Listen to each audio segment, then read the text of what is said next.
Well, winter weather has arrived, and it's a good time to stay inside and enjoy meals with family and friends. JC Phelps, one of Kentucky's favorite social media stars, is cooking in our Charlie Wilson's KitchenAid kitchen this morning with a couple of recipes that will make you say, "Ale yeah." That's right, Angie. Okay, so JC, you've been on the show before, and I told you this, being a Michigan native, even though I've been here for, years and years, never heard of Ale 8. Well, I'm sorry about that, to be honest.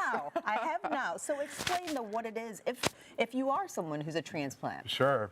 So Ale 81 is, I'm really going to say, the Nectar of Kentucky. That's the best way to put it.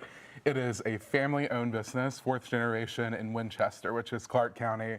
This has been bottled in the iconic green bottle since 1926, and it is a ginger-based soda. So, okay, ginger-based, and you're going to make some food with it, but what do people like?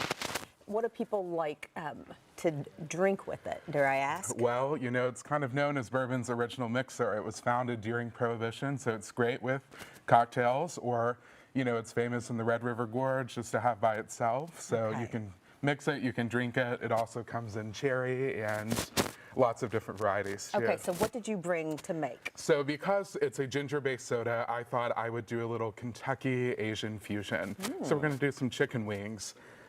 Because it's so cold outside, we like to cook at home, stay in with family. It's also great for sports. Okay, so let's talk about what's going into this glaze. So we've got 3/4 cup of reduced sodium, soy sauce right there, and then if you'll hand me those cup measurements.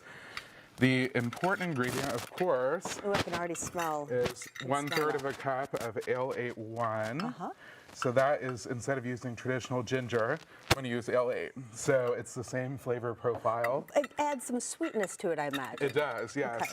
Gives it that kick. You'll taste it with every bite. Okay. From there, we're going to go in with 1/4 of a cup of honey. Love that.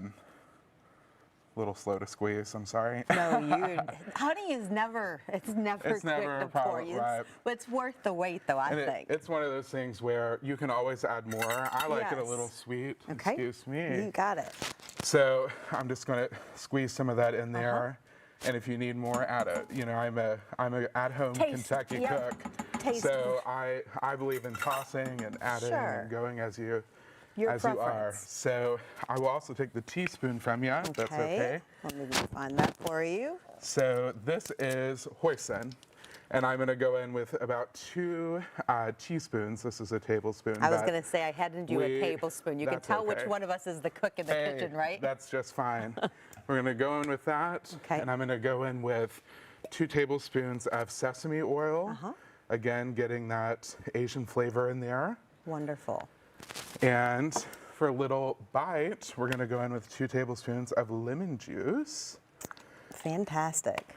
Last thing is about 2 teaspoons, again to taste, of garlic powder. And then is it important to keep stirring this so it doesn't burn in the pan? Because that's something I've been guilty of. And then you got to start all over again. It's pretty easy to keep it going. It's probably not going to burn for you, but you just keep stirring. And as you will notice, it's kind of thin. So the best way to thicken a sauce is use cornstarch. Just use maybe a tablespoon and a half of the water, throw it in there, and it will make a glaze. Okay, fantastic. Which we have right here. Which you've already made for TV Magic. And then what's your preference when it comes to cooking the wings? Do you put it on before? I actually bake them without it first. So I'm going to grab this out of the oven. I have the wings at 425 for 40 minutes, and these are salt and pepper wings. So I take the wings and coat it in extra virgin olive oil, salt and pepper. Let's go ahead and start. You show us how you put that glaze on there. And then we will just glaze them right up. Just liberally glaze on it, and you'll want to do both sides. And this glaze is delicious for dipping too. You reserve it. So once you put the glaze on, do you put it back in the oven? You do, for 5 minutes. And then, of course, you can keep that for a little bit of side dipping, right. Okay. And then the finished product will be right here for you. Awesome. Again, very saucy, but also great for extra. I appreciate it. Well, we know you're going to stick around. You can connect with JC Phelps on his website, jcpeats.com, and on social media.